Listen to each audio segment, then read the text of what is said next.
When my husband found the messages with Bram, he acted like I'd ruined his life. Honestly, if one mistake ends a marriage, maybe it wasn't worth saving. I'm Malvina, 33 years old, and I work as a medical receptionist at Riverside General.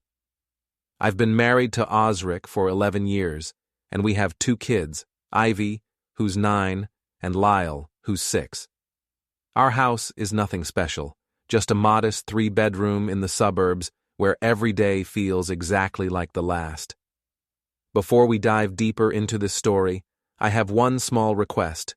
Please subscribe, drop a like, comment, and hit that hype button to boost this channel so more people can discover these incredible Reddit stories.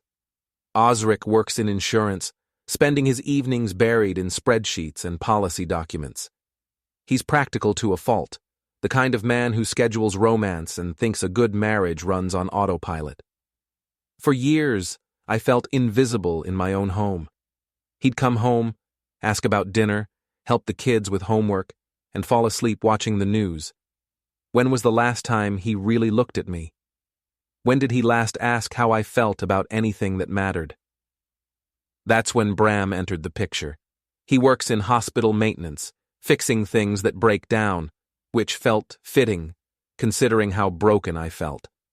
Bram noticed me. He'd stop by my desk with a smile that made me remember I was still a woman, not just a mother and wife. He'd ask about my day and actually listen to the answer. When I complained about Osric's indifference, Bram would shake his head and say, "I deserve better." The conversation started innocent enough. Coffee during breaks, casual texts about work schedules. But Bram made me feel alive again. He saw me as Malvina, not just Osric's wife or the kid's mother. When he told me I was beautiful, I believed him. When he said I was wasting away in a loveless marriage, that resonated too. I told myself it wasn't really cheating. We were just talking, just connecting as human beings. Osric had emotionally abandoned me years ago, so what did I owe him? If he'd paid attention to his wife instead of his insurance files, none of this would have happened. The first time Bram kissed me in the hospital parking lot, I felt guilty for about 5 minutes. Then I remembered how Osric had forgotten our anniversary last year, how he never complimented me anymore, how he treated me like a roommate who happened to share his bed. Maybe this was exactly what I needed. Our relationship escalated quickly. Secret lunch dates, text messages that made me smile for the first time in months, stolen moments that reminded me what passion felt like. I was careful, or so I thought. I deleted messages, kept our meetings discreet, and maintained the facade at home. But Osric found a text I'd forgotten to delete. Bram had written something about missing me, about wanting to see me again soon. Nothing explicit, but enough to raise questions. Osric confronted me in our kitchen after the kids went to bed. He held up his phone with the message displayed, his face pale and confused. He said this couldn't be real, that I needed to tell him I wasn't doing this to our family. His voice cracked when he asked if I was having an affair. I looked at my husband, this man who'd ignored me for years, who took me for granted, who never bothered to fight for our marriage until it was too late. And I just shrugged. I told him maybe he should have paid more attention. The silence that followed was deafening. Osric sat down hard in his chair, staring at me like I was a stranger. He asked how long it had been going on, how I could do this to our children, how I could throw away everything we'd built together. I felt a strange sense of relief. Finally, he was reacting. Finally, I had his full attention. For the first time in years, Osric was looking at me, really looking, even if it was with horror and disbelief. The next morning, Osric called his parents. Then he called my mother. By afternoon, both families had descended on our house like vultures circling roadkill. I knew this conversation was coming, but I wasn't prepared for the unified front they presented. Mr. and Mrs. Raxel, Osric's parents, sat stiffly on our couch with matching expressions of disgust.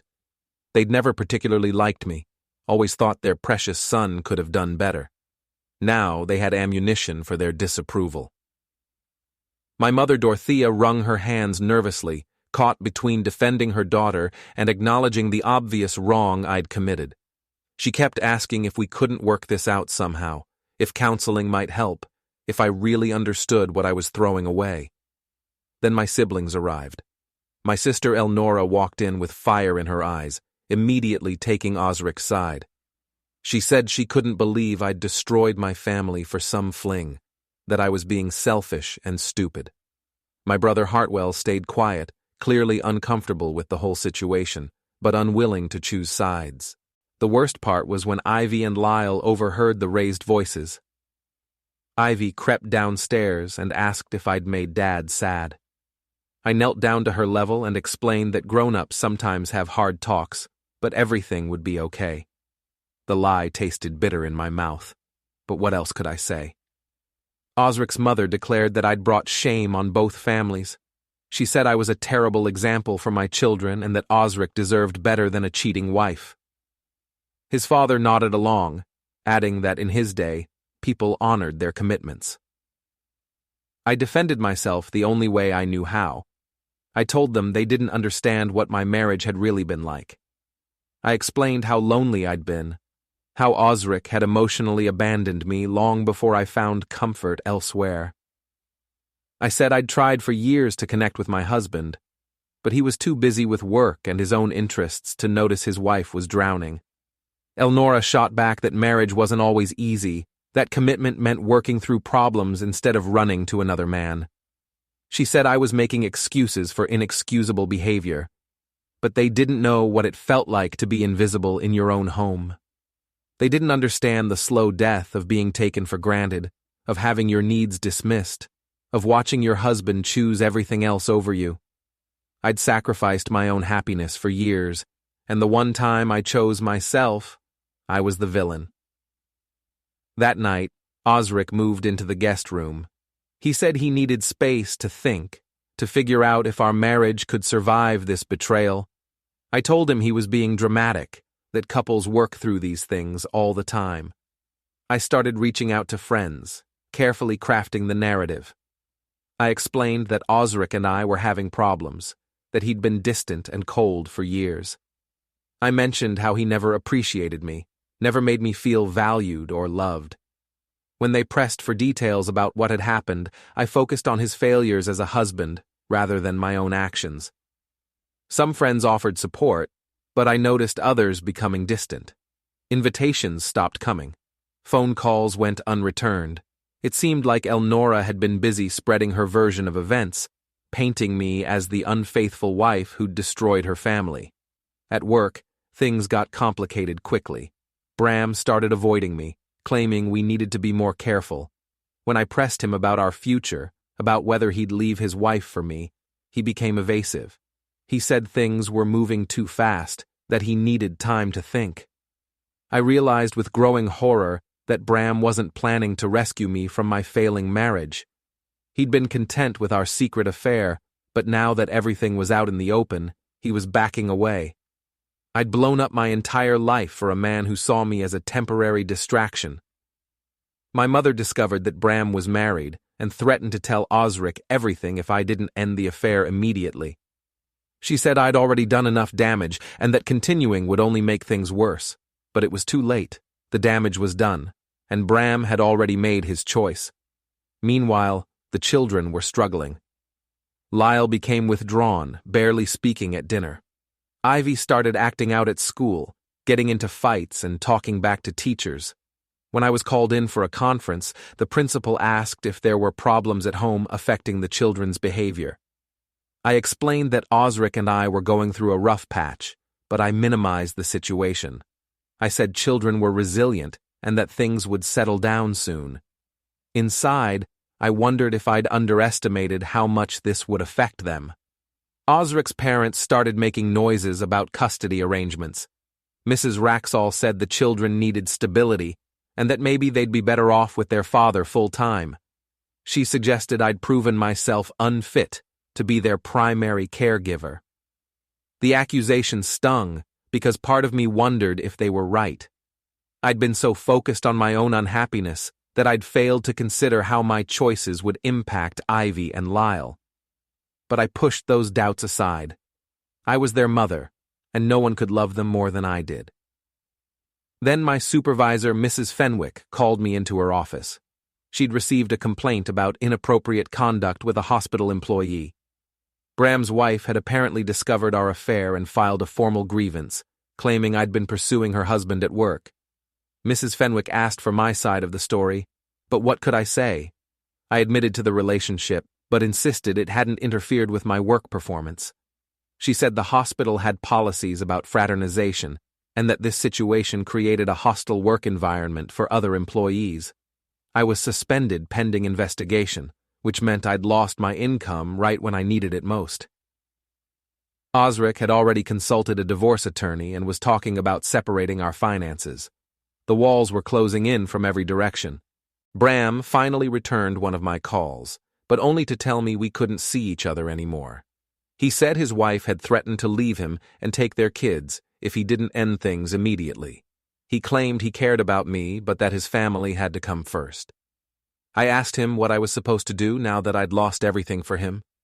He said he never asked me to leave my husband, that I'd made that choice on my own. Then he hung up, and I realized I was completely alone. The final confrontation happened on a Sunday afternoon when both families gathered at our house. Osric had requested this meeting, saying we needed to address the situation openly and decide on next steps. I knew it wouldn't go well, but I underestimated just how brutal it would become. Everyone was there. Osric's parents, my mother, Elnora, Hartwell, even the children playing in the next room. The tension was thick enough to cut with a knife as we sat in our living room, the same space where we'd celebrated birthdays and holidays, now the site of my family's destruction. Osric started by saying he'd been thinking about our conversation and our future. He said he'd tried to understand how we'd gotten to this point, but he couldn't get past the betrayal. He asked me directly if I was willing to cut all contact with Bram and commit to rebuilding our marriage. I told him it wasn't that simple. I explained that our problems ran deeper than one affair, that we'd been growing apart for years. I said I was willing to work on things, but he needed to acknowledge his role in our marriage's failure. That's when Elnora dropped the bomb that changed everything. She said she'd been debating whether to speak up, but she couldn't stay silent anymore. She revealed that this wasn't my first affair, that I'd had a relationship with Osric's friend Garrett 3 years ago. The room went dead silent. Osric's face went white as he processed this information. He asked me if it was true, his voice barely above a whisper. I wanted to deny it, to claim Elnora was lying, but the truth was written all over my face. I admitted to the previous affair but insisted it had been brief and meaningless. I said I'd ended it quickly and never intended for it to happen again. Osric exploded. He screamed about how many times I'd lied to him, how many years I'd been deceiving our family. His voice carried into the next room, and I heard Ivy start crying. She ran upstairs, and Lyle followed her, both children terrified by their father's rage. Mrs. Wraxall stood up and declared that I'd destroyed this family beyond repair. She said I was a serial cheater who couldn't be trusted, that her son and grandchildren deserved better than living with someone so selfish and dishonest. My mother tried to defend me, saying everyone makes mistakes and that families should stick together, but even she seemed shaken by the revelation of multiple affairs. She asked me how I could have kept this secret for so long. I felt cornered and lashed out. I told them they didn't understand the pressure I'd been under, how suffocating it felt to be trapped in a loveless marriage with no appreciation or affection. I said maybe someone needed to shake up this perfect little family and force them to confront reality. Osric's father said I was beyond redemption, that I was trying to blame everyone else for my own moral failures. Elnora added that I was destroying my children's lives and seemed proud of it. The meeting ended with Osric threatening to fight for full custody of the children. He said he wouldn't let them be raised by someone who had such little regard for family values and commitment. His parents offered to help with legal fees and childcare, making it clear they saw me as the enemy. Within a week, the consequences multiplied rapidly. Mrs. Fenwick called to inform me that my employment was terminated effective immediately. The hospital's investigation had concluded that I'd violated workplace conduct policies, and they couldn't risk the liability of keeping me on staff. My friends stopped returning calls entirely. The few who did speak to me made it clear they were uncomfortable with the situation and needed space. I realized that Elnora and the Raxalls had been busy spreading their version of events throughout our social circle. I had to move out of the house when Osric filed for divorce and requested exclusive occupancy. My cousin Tresida reluctantly agreed to let me stay in her spare room, but she made it clear the arrangement was temporary and that she disapproved of my choices. Bram blocked my number and refused all contact. When I tried to approach him at work, security escorted me off the property and banned me from returning. I'd lost my job, my marriage, my children, and the man I'd sacrificed everything for. In a moment of desperation, I posted on social media about finally being free from a toxic marriage and fake friends who couldn't handle the truth. I wrote about how sometimes you have to burn everything down to build something better, how I refused to apologize for choosing my own happiness. No one liked the post. No one commented. The silence was more devastating than any criticism could have been. Now I sit in Tresida's spare room, surrounded by garbage bags full of my belongings, trying to make sense of how everything fell apart so quickly. The divorce papers are spread across the small desk, each page a reminder of what I've lost. Osric is seeking full custody, claiming I'm an unfit mother due to my pattern of infidelity and poor judgment. His lawyers have documented everything: the affairs, the job termination, my current unstable living situation. My own attorney says my chances of getting more than supervised visitation are slim. I haven't seen Ivy and Lyle in 2 weeks. Osric says they're too upset to visit, that they need time to process what's happened to their family. When I call, they're polite, but distant, like they're talking to a stranger instead of their mother. The irony isn't lost on me.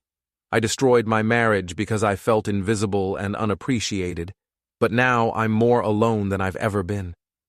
I traded a flawed but stable life for complete isolation and uncertainty. Everyone thinks I'm the villain in this story. Maybe I am. I made choices that hurt people I claimed to love. I prioritized my own desires over my children's well-being. I betrayed trust that took years to build and can never be rebuilt, but I won't lie to myself about what I wanted. I wanted to feel alive again, to be seen and valued and desired. I wanted passion and excitement instead of routine and indifference. I wanted to matter to someone, even if that someone turned out to be the wrong person. Maybe that makes me selfish. Maybe it makes me a terrible wife and mother. Maybe I deserve everything that's happened to me. But at least I never lied to myself about what I wanted, even if I was wrong about how to get it. The room is quiet, except for the sound of Tresida moving around downstairs, probably counting the days until I find somewhere else to go. I have no job, no friends, no family willing to support me. The future stretches ahead like an empty highway with no destination in sight. I close my eyes and try to imagine a different ending, one where Osric fought for our marriage instead of giving up, where my children understood why I made the choices I did, where someone, anyone, was willing to stand by me when everything fell apart. But fairy tales are for people who make better choices than I did. This is my reality now, the consequences of decisions I can't undo, the price of wanting more than I had any right to expect. At least I know who I really am now. Not the perfect wife and mother everyone wanted me to be, but a flawed woman who chose poorly and lost everything that mattered. There's a strange freedom in having nothing left to lose, in being exactly who you are without pretense or apology. I gather up the divorce papers and stuff them back in their envelope. Tomorrow I'll start looking for a new job, a new place to live, a new version of myself that can exist in this wreckage I've created. Today, I'll sit with the truth of what I've done and who I've become. Everyone thinks I should be ashamed. that I should beg for forgiveness and promise to be better. But shame requires believing you were wrong, and I'm not sure I do. I'm sorry for the pain I've caused, especially to Ivy and Lyle, but I'm not sorry for refusing to disappear in my own life. Maybe that makes me irredeemable. Maybe it means I'll spend the rest of my life alone, paying for choices I made when I felt like I was drowning. But at least I'll know I tried to save myself, even if I destroyed everything else in the process. The sun is setting outside Tressida's window, casting long shadows across the small room that's become my entire world. Tomorrow will bring new challenges, new consequences, new reminders of what I've lost. But tonight, I'll sit with the wreckage and remember what it felt like to want something so badly that I was willing to risk everything to get it. That has to count for something, even if I'm the only one who thinks so.